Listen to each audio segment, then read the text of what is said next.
Yeah, so I thought I'd do a bit of a video, guys, on the GTR, just some maintenance work, some bits and bobs I wanted to update on the car. So when I went for mapping, I've done everything, basically everything's brand new, but obviously I've done this bit pretty quick, and obviously you haven't got much of a base for the pipe to go on. So I literally done this quickly, put it on there. So what I've done now, I've ordered a clamp to go on here, like a V-band clamp, but for the time being, what I'm gonna do is cut this, put the other bracket I've got for this, and then I can slot it on. Because obviously when it gets hot, eventually it creeps off the throttle body. Lucky really, because this throttle body jammed shut, and then I had issues. The car wouldn't run. Well, I hadn't been used often, so yeah, it just failed pretty quick. So yeah, I got some other parts to go on as well. As you can see, there's a bit of oil down here. What it is, I've got some braided lines on the power steering lines, but obviously it's leaking a bit, and I just want to eliminate any issues of anything leaking. So what I've done is I bought this ChaseBays power steering kit. It basically just goes on with AN lines, and I've got AN lines and everything, so this would be cool. I better check the instructions, but I'll probably just put it all together and obviously just work it out myself. But I also got a cooler as well, just to cool it down. So see, I want to track the car. I think it says ChaseBays on it as well. There you go. But I'll probably mount it on this side, behind the bumper, and then obviously, yeah, this is just going to tidy everything up. I also got a new fan, because I did get a PWM fan, the one there. It's a bit too thick, and it's got to run off the ECU, but for the minute, I'm just going to have this one so I can have a switch for the aircon fan as well. When I'm driving it, if the temperatures did get hot, because I want to drive to Spain, and obviously it's really hot over there, I can just put a switch on it. But yeah, obviously it runs off the ECU, that one, but they both run off the ECU. It's just that one's variable, so variable speeds, but it literally almost touches the crank. And the problem is, I made a mistake. This is a puller, so it pulls the air through the radiator. And on the description, it says you can just flip the fan, but I don't know how you can flip the fan when it's spinning and it's exposed on this side, so it's just gonna be touching the radiator.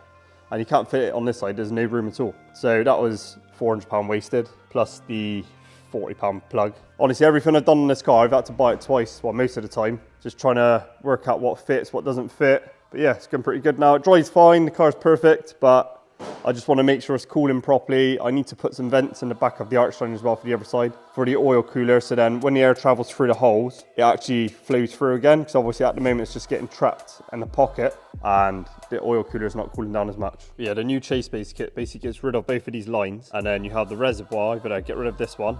And then you have the one that loops on the bottom, and then you have the return, and obviously the high pressure line that goes around the back to the steering rack, and obviously just the return. But what I'll do, I'll put the oil cooler in there as well. But yeah, there's not many things I need to sort on it really, just obviously that, just it really. Apart from that, it drives well. Like I said, I just need a gearbox, Hyundai, and a roll cage. And to be honest, I'll probably just leave it that for a long time. Yeah, obviously I've been using the car quite a lot now. All I can say is if you want to get the splitter, don't get one. I call it the pooper scooper now, because obviously when you're driving down the country lanes, it catches everything, and obviously I hit some, was it horse shit or cow shit or something? It just literally obliterated it. But anywho, next thing is my heat wrap here. Obviously it's kind of pointless anyway, it's been torn, so I'm going to take that off. It's still looking pretty clean. On the winter I'm going to drop the whole rear down, get everything powder coated and make it look pretty cool. But for now, I'm just going to get rid of all these lines. I'm literally going to probably just chop them, take them off and throw them in the bin, and literally just replace it with the ChaseBays one, just to eliminate all the cables and any leaks. Yeah, I don't know why I heat wrapped this far down. It's pointless. It just got, do you know when you get carried away and you start wrapping everything? Oh, great. Yeah, the ramp's right against it. Typical. Yeah, that's better. Yeah, I only need it against the chassis leg, so it didn't obviously get hot. Obviously down here it's kind of pointless, but it's just, I kind of like the look of it. But yeah, every time I go over it, if it bottoms out or anything, it rips the heat wrap. Yeah, guys, to actually get my radiator out as well, it's a massive task. It's not a massive task, but it's a bit of a nightmare. I just wanted to put AN lines on everything, so even the radiator's got AN lines on it, but you've got to use a massive, the spanner we got is like this big. I'll show you in a minute. It's the only thing big enough I got to put over it. Drop it out, you've got to take the whole bumper off, obviously, get to it, drain it, but you've got to get to the bottom hose from underneath as well to undo it. It's not just a clip. I've had it off about 6 times, but then to bleed it as well, I've obviously got a bleeder tank now, which is over the other side. It takes ages to bleed it because we welded the hole up on here, but obviously that's the highest point. But I should have put a bleed valve on here. So eventually I'll probably put a bleed nipple on the top just to sort of make the bleeding situation a lot quicker, because obviously trying to get the airlocks out of it, it's a nightmare. So I usually crack off the top ones, get the air out of it, run it with the bottom on the top, and then it usually works pretty perfect. So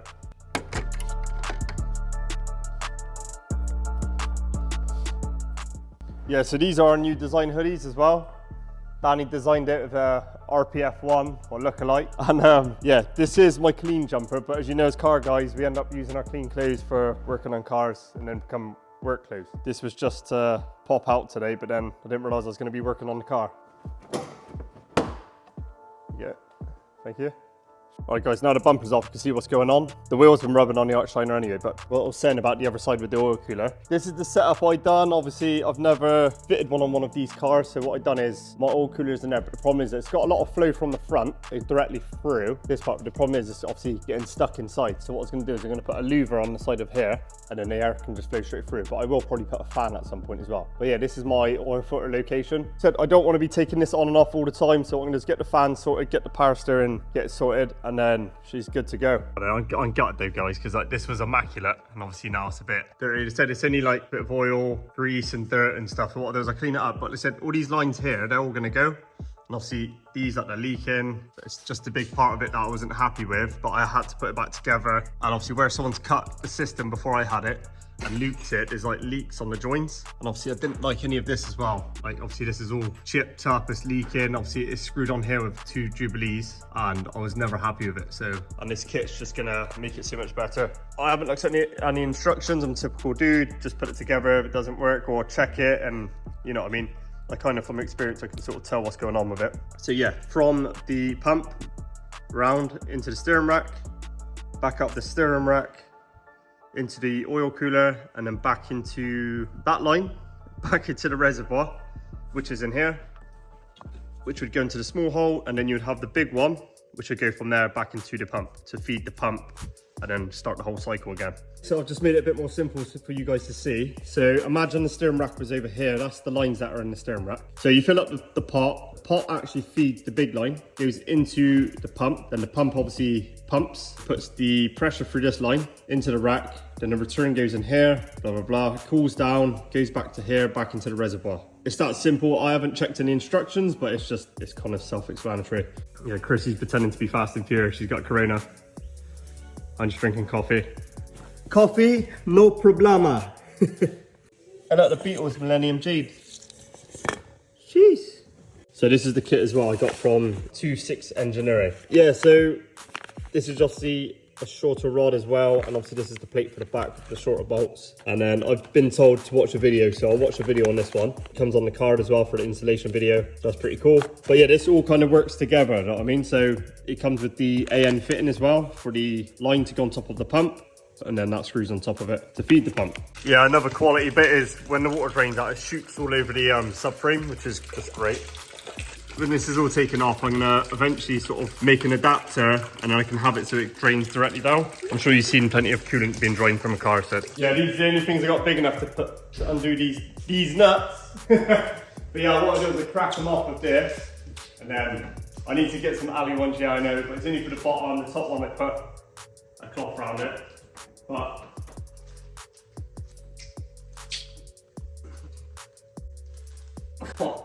alright, so all the bottom lines are off now. What I'm going to do is undo this one here. This is for the turbo and the top hose as well. So take those off, made a little trestle, and then I put it on here, change the fan over it, and then what I'll do is while it's all off, then I'll crack on with the power steering system. Yeah, because I haven't got any alley spanners at the moment, every time I go to do the job I forget to order some. So what I'm going to do is I tape them up, take them off lightly, and then I can just undo them by hand, and then it doesn't scratch them.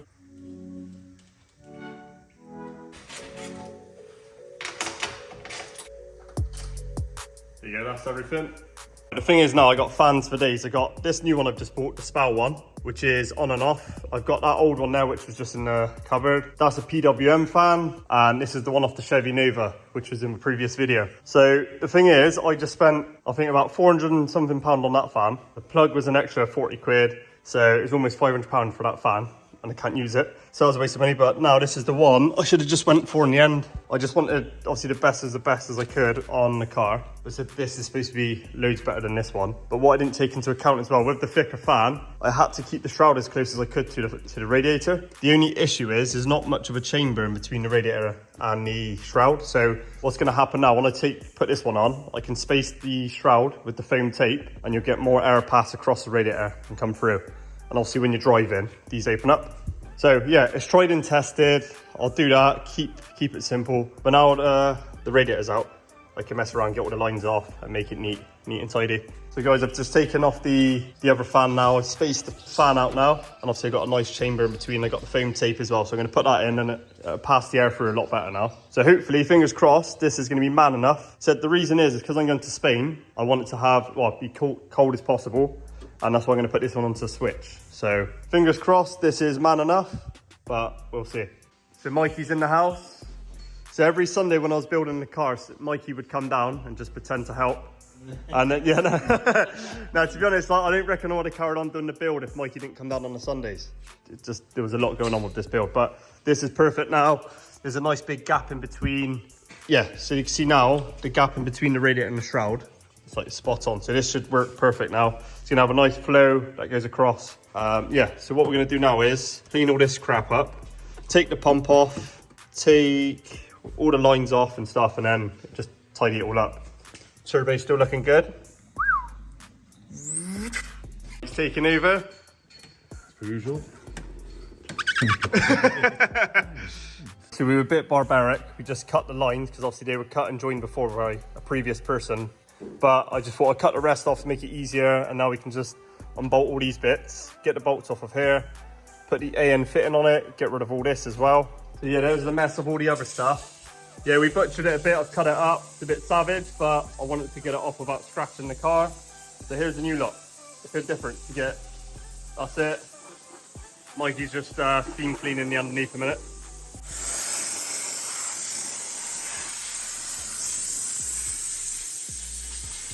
All right, so we've run the lines now. So the next thing is mounting the oil cooler. We were thinking about here, but I just remembered we got a bracket that we didn't use for the other side, for the oil cooler. So that's awesome, because this one can go in here and then it fits perfectly there. So what I'm gonna do is drill the panel, then nut and bolt it. I would riv nut it, but the cross member's in the way and we haven't got time to take it off. So what I'm gonna do is drill it, nut and bolt it, and then the bracket just go directly to it and it fit perfect. Okay guys, so I've got everything's mounted now. The only issue is, basically you're supposed to mount these either sideways, the other way around. You can mount them this way. The problem is you can get an airlock and so on. But the problem is trying to fit it in between my intercooler pipe it's not going to happen with the pipes on top of it. I could try and mount it around here, but I don't really want it sideways, like really sideways. I haven't got any space beyond the intercooler because I kept the air conditioning. So this is the only space I've got left. Done some research, spoke to a couple of friends. Because it's for power steering, it's not really a biggie. So as long as I can bleed the system, get the air out of it and make sure it's flowing and it's spot on. But yeah, that's fine. I'm happy with it. It's gonna work well. What I'm gonna do is, like I said, I'm gonna put some holes in here with a louver vent, and then the air will just obviously flow straight through. All right guys, so now I'm onto the pump. So I'm just gonna be taking it all apart. We've got, this is obviously, like I said, it's from 26 Engineering. We're in the UK, but this is an American company, I believe. It comes with a shorter line gear as well. So I think the main factor for this is to shorten the pump, because obviously I'm not running the 4-wheel steer anymore. And I just thought it's going to make it lighter. It's just neat, making everything tidy now, and obviously going to have a lot more room for activities now, because the amount of lines I've had to move from it is a bit of a joke. But obviously it's old school, and obviously the 4-wheel steer had a lot of lines running through it. So now I said it comes with a back plate as well, and then obviously got all new hardware, and obviously the AN fitting, which literally bolts straight to the top of the pump. But yeah, I'm pretty much buzzing for this. So I'll just do some little shots of it.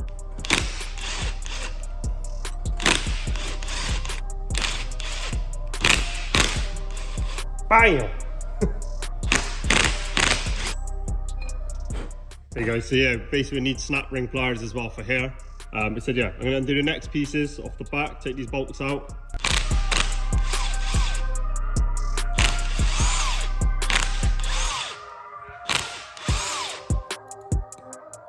Because I've obviously deleted the Hikers off the car, well, I didn't delete it off, but someone's already taken the vanes out. So obviously the rear of the pump actually wasn't doing anything. So you don't really actually need any of this anymore. That's a good little fix. People take the vanes out and then it deletes the rear steer.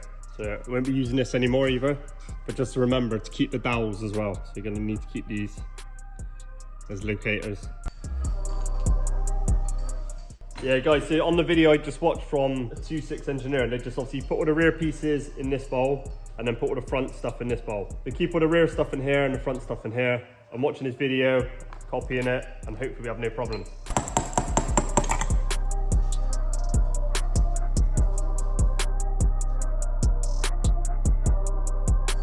coming. So yeah, you can see the difference between this one and this one.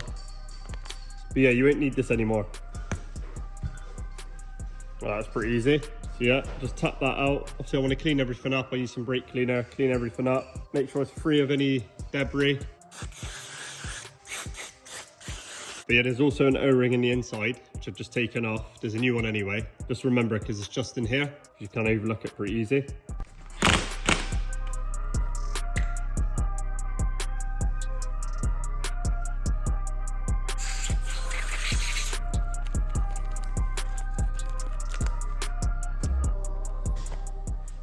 Yeah, so just watch a video, guys, of like how the other guy fits it. He uses the outer ring from the front because it's got a thinner wall, so you've got more volume. Also, this is the rear one, which obviously fits on the spline, so that fits on perfectly. The actual other one doesn't fit on there because it's too big. You actually use the pins from the rear as well, which are longer, and you can actually use the vanes from the front or the rear, which he says in the video. But the only ones I have got is the front ones, so I can't use the rear ones because I actually haven't got them. But I've cleaned everything up. What I'm going to use, I'm just going to use a bit of power steering fluid just to lubricate everything.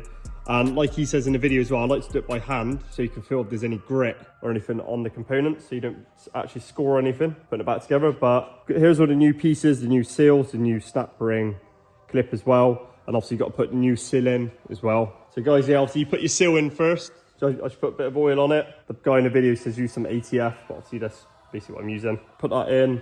You can actually press it in without a press. And I just use a socket, just so you don't damage the inner seal. Put that in first, get it square. Right, so that's in there now. Just make sure it's completely seated. Yeah, so that's in there nice. Yeah, so what I do now is I'm going to press the shaft in. So the shaft would just drop in there. And then what you want to do is get a socket big enough to go on the outside of the ring, because you don't want to press the center out. So then this one is just a bit too small. So what I do is I use a bigger one. And that one should be fine. Yeah, there you go. Sitting on the actual lip of the bearing. And then when I press it down, it should bottom out and it should spin nice and freely. So I've pressed it in now, guys. Obviously, look, it spins freely as well. And then obviously you can put the snap ring pin back in, clip, whatever you want to call it. But yeah, that'll go back in and then that'll be spot on then. So now the clip's in. Next thing to do is put a bit of oil on the squash washer. And then you want to put it on first before you put the O-ring on, because obviously you don't want to damage the O-ring. So that goes on in there.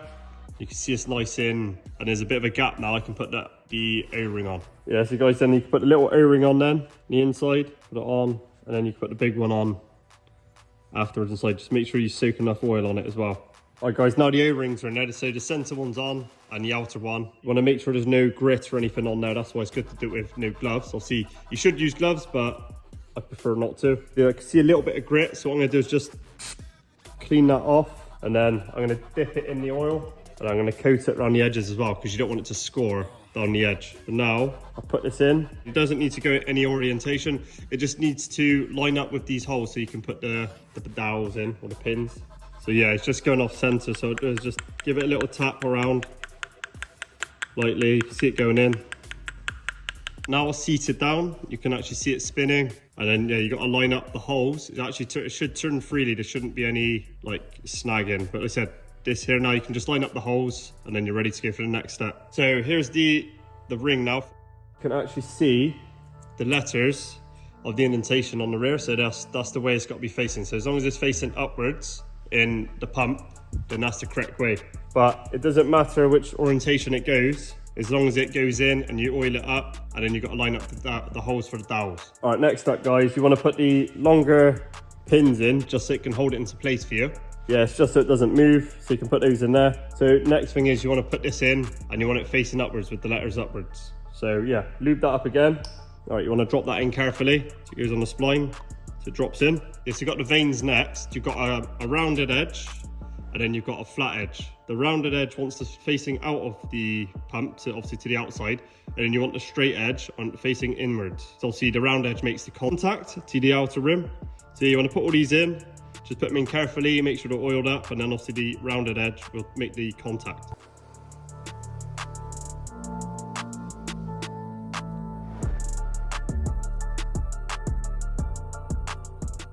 And there you go. All in there nice, all the flat edges on the inside and the curved edges or round edges on the outside. Next step, guys, after all the vanes have gone in, You want to lube up the back of the back plate, put a little bit of oil in there as well. And then you want to lube up the gasket as well, both sides. After the gasket's on, you can put this through, and obviously the hole goes directly through for the bolt hole, and then that should go perfectly on there. So it slots down nicely, so it goes on, and that's it. Next thing is putting the bolts in, and then you've got to torque them up. I like to put Loctite on most things, so I'm just going to put a bit of Loctite on the end of the bolts, drop those in. Obviously don't damage the gasket, so just do them up by hand tight. And then get your ratchet, just work your way around. All right, the shaft should still spin, which it does. So that's nice. Obviously, if it's not spinning freely, you need to take it back off and inspect if it's fouling and anything. So that's spinning really good. So yeah, I'm gonna go and torque these up quickly, and then I'm gonna show you where the O-rings go. So yeah, you've got 2 O-rings left now. So it's obviously pretty obvious where that one goes. That one goes nicely on there. Then you can put your AN fitting on. So I'm gonna put some Loctite in these as well. Then obviously my AN fitting from the ChaseBays relocation kit can go on there. Okay, so you got to lube this up as well, the valve with the spring, so that's got to go back in. You just want to make sure it's got free movement as well. And then there's a spare O-ring as well for the bolt to go back in. So that's ready to go in now. Just like I said, make sure this is moving freely, and you can put this back in and do it up. And yeah, that's the pump ready to go. Yeah, sorry guys if you can see some flashing, it's just the light in the workshop is broken. So we're waiting to get that fixed. But yeah, here's the pump guys, it's all on there. Look how nice and small it is now, because it did come to about here. I've ran the lines to sort of how I want it. The only thing I need to get is some D-rubber for this piece here, so it doesn't cut into the rubber, so I'm gonna get some for the week. That flows nice into there, like back and forward, doesn't touch here, so that's pretty good. I've mounted the bottle here, because my air filter comes across to here, so that's all good. Pretend to stop filling it up now. No, yeah, we just put some fluid in. We're going to start it up in a second, and obviously just prime the pump, well, pump it left to right, get it up the air out of the system. Now I'm going to top up the coolant as well. Yeah guys, the fan's working. It's working really good. Just led the system, sort of the power steering out, the air's all out of the system, it's working perfect. So yeah, it should be fine. With this, it's got a nice bit of heat in it as well. That's all good. We've let all the air out of the system for the power steering. So yeah, perfect. Bam. All right guys, so I got it all back together now. The only thing is, I've got to elongate the bracket a bit. I'm going to clean it up and paint it, but I need to bring it out a bit because the belts I've got, they won't go tight enough. So I'm just going to take the bracket up by about 3 mil, and then I can tension the belt, and then we can go out and test it. All right guys, so I'm going to go and test it now. Yeah, so there's no oil anymore, so that's awesome. And honestly, the kit went on amazing, man. I'm so glad I bought it. It just looks a lot cleaner. What I've got to do now, because obviously I buzzed this off as well, so I'm going to paint the top of this bracket because it was a weird shape. So take it off, it looks cleaner. Fan's awesome, there's enough space as well. But I'm just well happy with how it's all come out, and it's sort of like complemented the engine bay as well. So, and also got the oil cooler now inside the vent, so that just goes straight through. What I'm going to do is buy a vent to come, so I can cut a hole in the arch liner so that the air will just flow straight through. So obviously at the moment it's just getting trapped in the arch liner. But yeah, let's go and take it for a drive.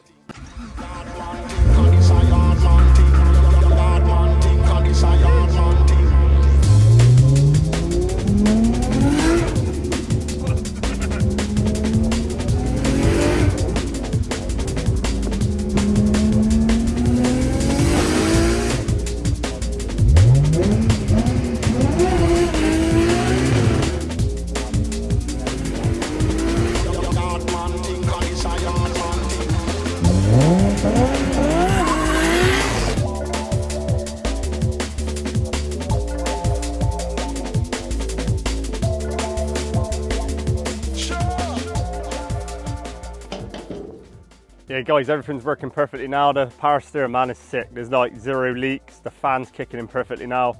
It's just enjoyable to drive. So this kit was awesome, man. Like I said, it was nice to fit. There's a lot of length on the pipes as well, so you've got a lot to work with. Like I said, the fan, that's awesome. I should have listened to everyone in the first place. So I went through like 3 different fans because I wanted like a bigger and better one. But anyway, the one that I've got on there is perfect. It's a Spal fan. But yeah, it just comes on and off at perfect times. Obviously on the tablet, it tells you everything. All right guys, I'm just a bit tired now. I'm gonna put the car away and have an early night. I think I got bags for days, so I'm just gonna have a chill. But yeah guys, if you could like, comment and subscribe as normal, that'd be great. Thank you.